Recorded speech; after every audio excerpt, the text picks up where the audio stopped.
Corporations are always looking for ways to increase productivity and creativity in their employees and reduce stress for better work outcomes. These days, mindfulness classes are taking their place alongside team building outings and coffee bars at the office. They seem to be doing the job for many workers. But how? What is it about mindfulness and meditation that reduces stress and helps someone be better at their job? We spoke to two men who are specialists in those areas. David Gellis is a business reporter for the New York Times and author of the book Mindful Work: How Meditation is Changing Business from the Inside Out. Gellis says that mindfulness is a way to stop and think in the often chaotic business world. Mindfulness is often described as paying attention in a particular way, on purpose, in the present moment, and non-judgmentally. And I know that sounds like quite a mouthful, but when you actually just break it down, it's about being right here, right now, instead of getting lost in thoughts about the past and dwelling about the mistakes we may have just made, or obsessing about the future and worrying too much about everything we have to do. Instead, it's about being right here, right now, taking care of the task at hand. But doesn't business also require you to think ahead? To make plans for the future? If you're thinking only about the moment, how can you do your job? This isn't saying that we shouldn't think or that we shouldn't plan ahead or that we shouldn't engage in very critical thinking from time to time or that we shouldn't work fast. I'm a mergers and acquisitions reporter for the New York Times. I'm paid to respond quickly when news breaks. But what mindfulness can do is when we're actually in the moment doing that work, I can do it well. I can do it better, actually, I find, when I'm actually focused on just doing that instead of, while I'm trying to do my work, also getting obsessed about, well, what are people going to think about this work? Or the last time I did it, my boss was not so pleased with me, so I better do it differently this time. It can all be tremendously distracting from actually just getting the work done. Alan Locus says it's not difficult to start to meditate if you are determined. Locus is the founder and guiding teacher of the Community Meditation Center in New York City and author of the book Through the Flames: Overcoming Disaster Through Compassion, Patience, and Determination. It has to do with how deep one's interest goes. No, I don't think it's difficult to sit down and close one's eyes and begin to bring awareness to the sensations of the breath. However, almost immediately, you will notice that that's not so easy. Locus says that our minds are used to jumping around from thought to thought and distraction to distraction, a state that meditators call monkey mind. Now the process is retraining the mind. When the mind wanders, we're going to bring it back to that object of concentration. And over time, we can develop what's called a single-pointed focus. And when I say over time, there's no way of measuring how long that time is going to be. For some people, it might be a matter of weeks. For others, it might be a few months. And there's also no way of saying at what point one has developed a level of concentration that's really going to be useful in the practice. We're looking for a level of concentration in which we pretty easily notice when the mind has wandered and we easily bring it back. Gellis says that learning mindfulness in the business world is a bit different than traditional meditation that's come down through the ages from the Buddhist religion. That's one of the things that's so curious is exactly how they're weaving these together and how someone can make the transition from one to the other. So I go to both personally because I have an interest in both. And in a more formal Buddhist setting, there's going to be all sorts of ritualistic trappings that you would never, ever find in an office environment. And that's largely for the good. I think if people just started to teach Buddhism in the office, you wouldn't get a lot of attendees, I suspect. So how does it work in real life? Gellis says that it's benefited some Fortune 500 companies, such as General Mills. He recalls how their deputy general counsel, Janice Marturano, was stressed out during the merger process and turned to mindfulness to help her focus on the job at hand. Several years ago, she was working on the $10 billion acquisition of Pillsbury, And this took a year. There were some antitrust concerns in Washington, and so regulators nearly blocked the deal. And she spent a better part of a year there fighting with regulators. On top of that professional stress, in the midst of this, both of her parents died. So there was this personal blow that added to it. And she got back to the office after this grueling period, and she was just depleted. She had nothing left in the tank. She couldn't find energy. She couldn't find motivation. Eventually, she began practicing mindfulness. And in a bit of a turnaround, she essentially kind of got the step back and got going again at work through mindfulness practice.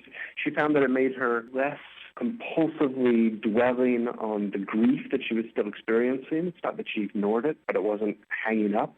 And she was also able to focus more at work and perform at a higher level. Not only does mindfulness help at the office, Gellis says it changes people's behavior in other areas of their lives. Many people say that mindfulness has improved their home lives as much, if not more, as how it's impacted their work lives.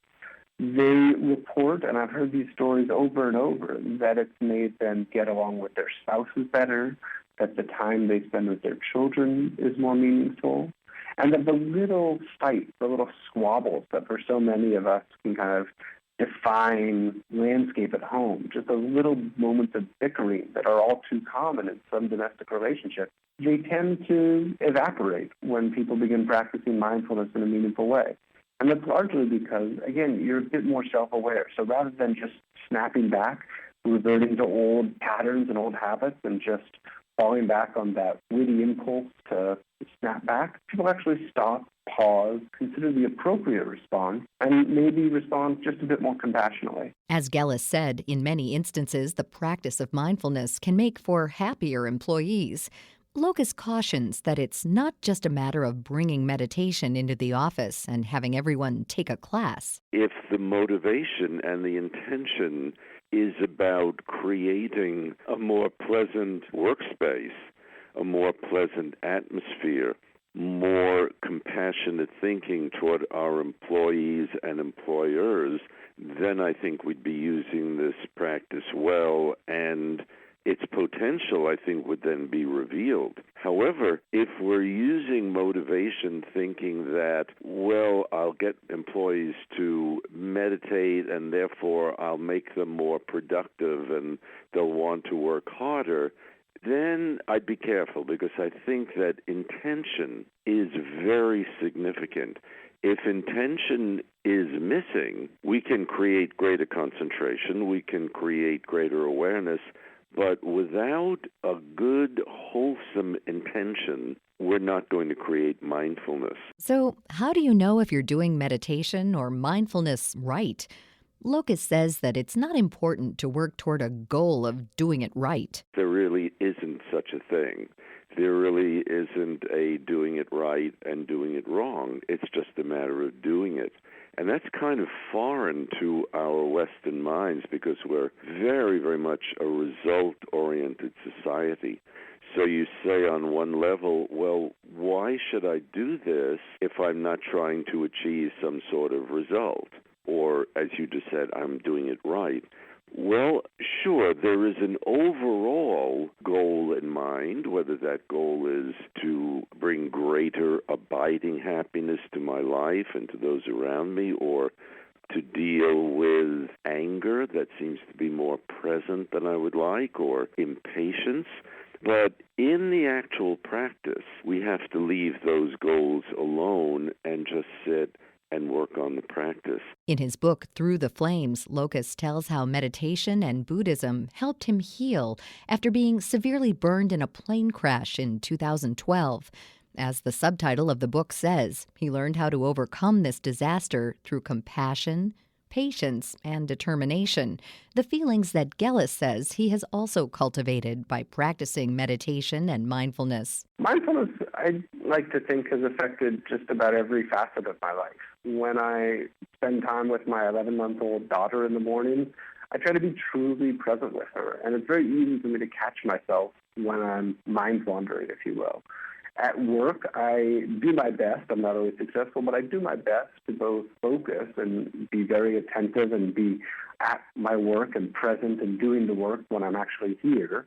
And I also try to be a bit kinder and more compassionate with myself when things don't go so well, and try not to beat myself up about it.